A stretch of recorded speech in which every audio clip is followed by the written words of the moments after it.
Hello, everyone. Today we're going to talk about some new ideas and notable events that start to shape the colonies, like the Salem witch trials, the Enlightenment, the Zenger trial, and all kinds of things. Oh, and the Great Awakening. Can't forget that. So let's go ahead and get started.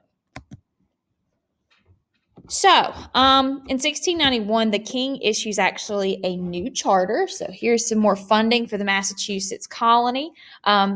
This time around, it does require more religious tolerance. So, the Puritans are weakened a little bit as far as politics are concerned. 1692, this is whenever we see the beginning of what's called the Salem witch trials. You've learned about them before. This is in the spring of 1692. So this is after a group of young girls in Salem Village in Massachusetts. They claim to be possessed by the devil, and they accuse several local women of witchcraft. So this was a wave of hysteria, and it spread throughout colonial Massachusetts. And so they got a special court to convene in Salem to hear their cases. All in all, there were 19 people that were hanged for being a witch. Contrary to popular belief, there was no one in the Salem witch trials that were burned at the stake. Around 200 people were put on trial, and 4, unfortunately, they died in prison. One person, and this is just awful, one man by the name of Giles Corey. Men, it wasn't really that common for them to be accused of being witches. He was pressed to death. It was a board with stones on it. Some of his last words were "more weight." 31 people were convicted of witchcraft. 19 were hanged. 1 was pressed to death. So later, a Massachusetts general court annulled these guilty verdicts. So that means that they were not considered to be guilty anymore. So they annulled those guilty verdicts against those accused witches. And there were all kinds of pieces of a very painful legacy because of the Salem witch trials. So what's interesting during this time, well, actually is a lot. There's a lot that's interesting during this time. It was seen that when you turn your back on God and the church, you are very much so also turning your back upon your king. So witchcraft was also considered to be an act of treason and a capital offense. In the end, you do see an erosion of Puritanism. The Puritans are taken a lot less seriously after this.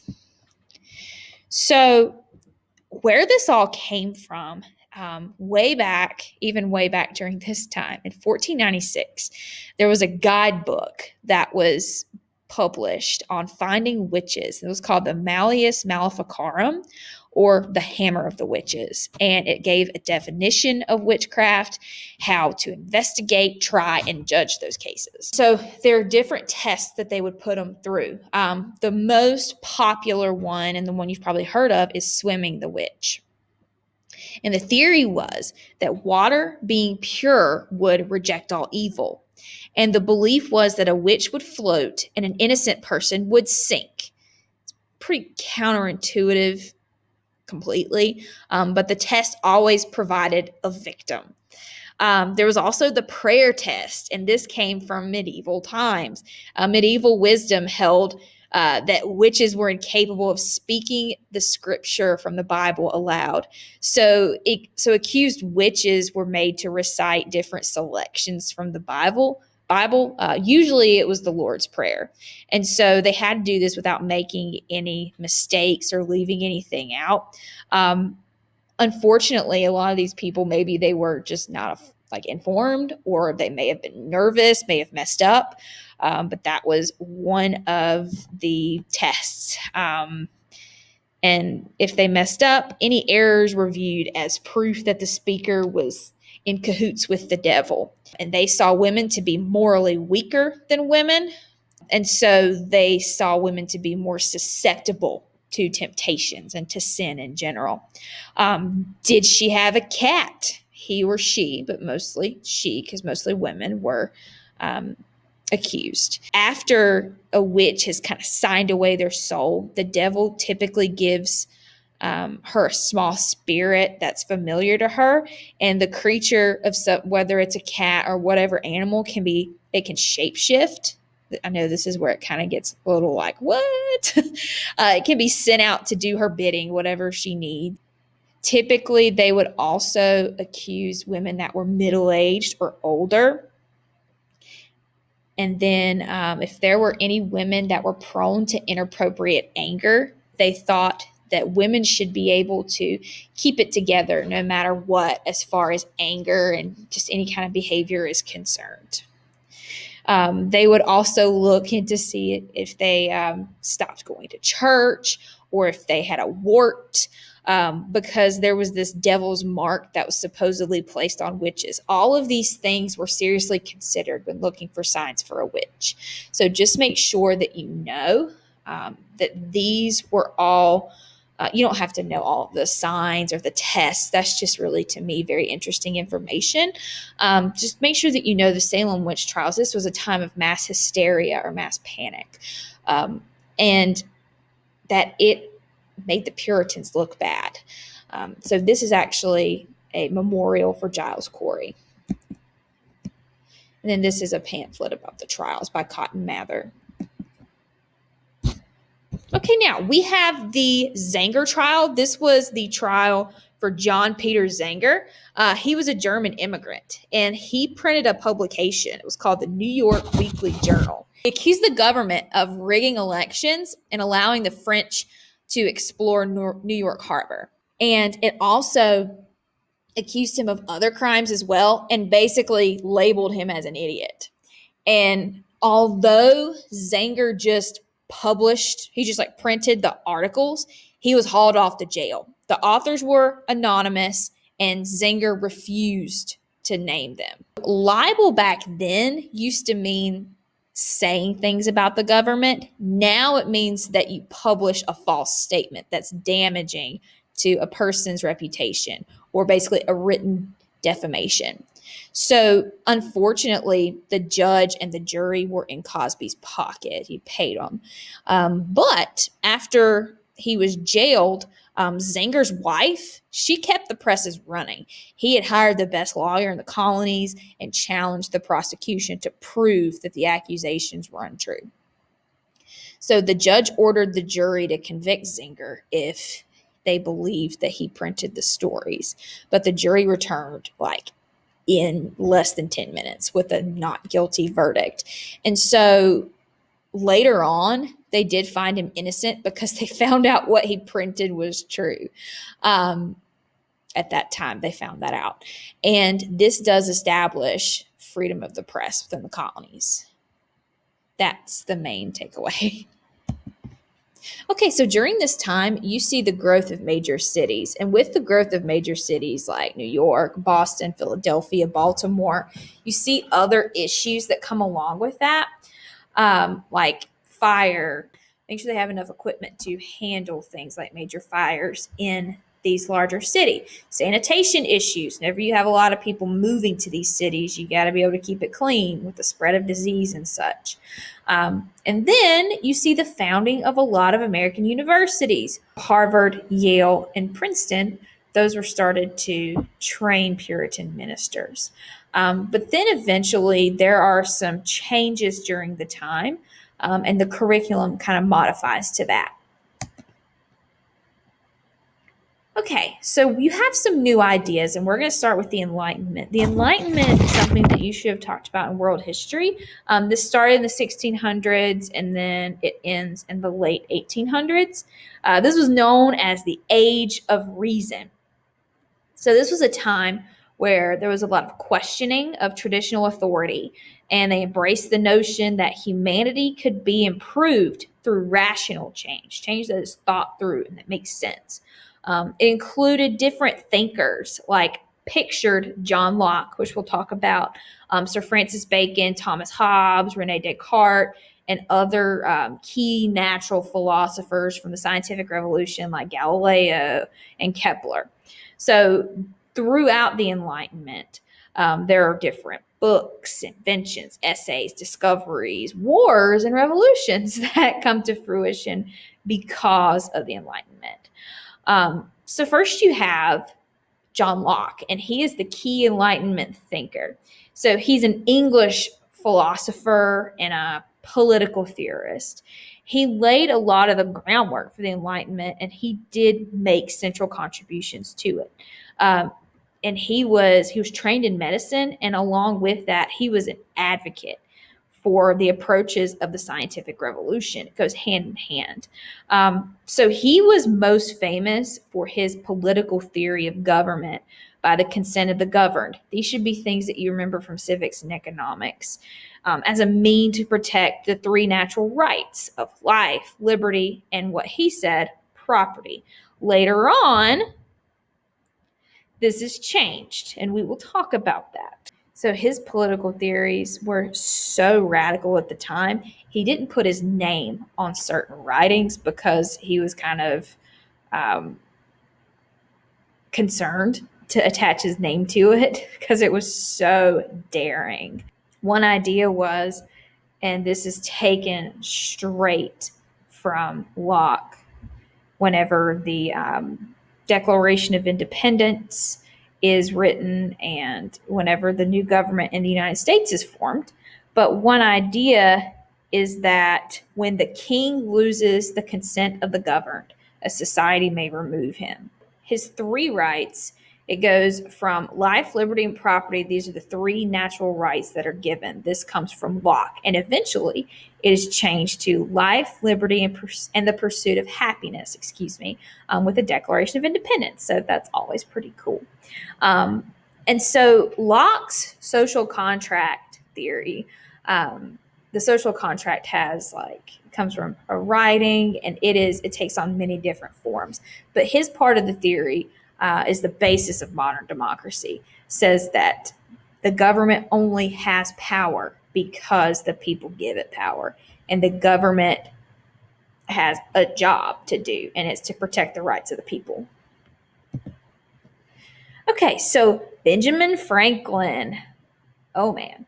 So Benjamin Franklin, what an interesting individual. Benjamin Franklin is considered to be the best Enlightenment thinker within the colonies. I mean, the guy did so much. So first of all, he was born into a Boston family of very modest means. He had little formal education, and he started a very successful printing business in Philadelphia. And from that printing business, he grew very wealthy. He achieved fame and further success financially with the Poor Richard's Almanac, and people began to use it all the time. So he was an inventor, a scientist, a political thinker, a writer. He developed the Franklin stove. It gave more heat while using less fuel than other stoves. Bifocals.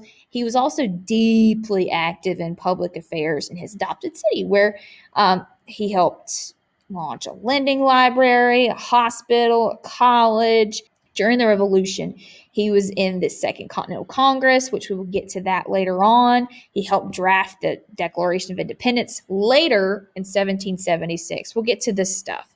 But he was an Enlightenment thinker at the time. He helps draft the Treaty of Paris later on that ends the Revolutionary War. And then he was a delegate to the Constitutional Convention. So Benjamin Franklin is a big deal. And so he was one of the biggest Enlightenment thinkers in the colonies. Okay, so one of my favorite things to talk about, I know you're going to be asking why, but I just think it's so interesting. So this was a period of religious revival in the 1730s and 40s. So this came at a time when the idea of secularism and rationalism was being emphasized.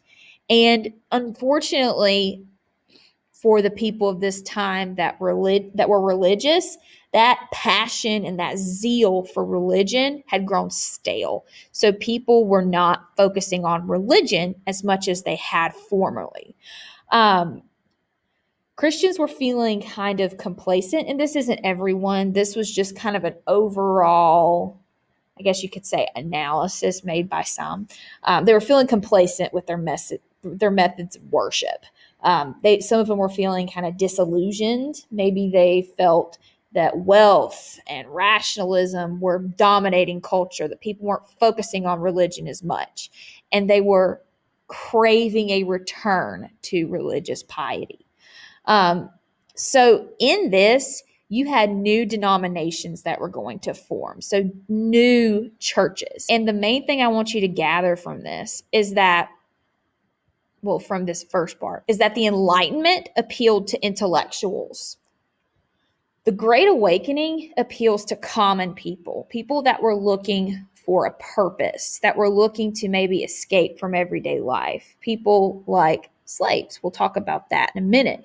Slaves who were trying to escape what was going on in their everyday life. They were thinking of, oh, something good is coming in the next life. So religion was something that they could cling to. So they're very different, but they do have some things in common. First of all, they did challenge the established authority. They challenged the monarchy. There's also an emphasis on the individual, whether it's spirituality or rationalism. They are establishing an emphasis on the individual. And then both of them question the British and how they traditionally run things and the authority figures. So first you have Jonathan Edwards. Jonathan Edwards was an Anglican minister and one of the main preachers during the Great Awakening. His message mainly centered on the idea that humans were sinners and God was an angry judge and individuals needed to ask for forgiveness. And he also did preach about justification by faith alone. That was something you should have learned about in world history whenever you talked about Martin Luther and the 95 Theses, that not just good works will get you into heaven, you have to have faith. So in 1741, he gave his famous and very emotional sermon, Sinners in the Hands of an Angry God. This is a very, very fire and brimstone, and some would say vicious sermon. It is very passionate. It was very energetic, and he was unlike other preachers of his time, except with the exception of the next one we're going to talk about. So he would typically preach in his own parish, so where he was from, but other Great Awakening pastors would travel, like George Whitefield. He was another Great Awakening pastor. He was probably he was right up there with Jonathan Edwards as far as being a very famous religious figure during this time. Newspapers called him the marvel of the age. In his lifetime, he preached at least 18,000 times to perhaps 10 million people. He was mentored by the Wesleys being John Wesley and his brother, the founders of the Methodist Church and the eventual Wesleyan Church. Whitefield, something that's very interesting is he also made the slave community a part of his revivals, even though he was very, very far from being an abolitionist, someone who wants to abolish or get rid of slavery.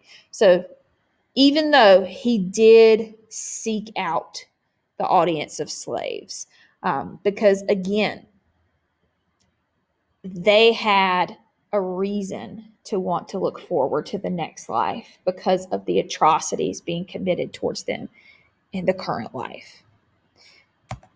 So, in conclusion, this is going to end the first unit.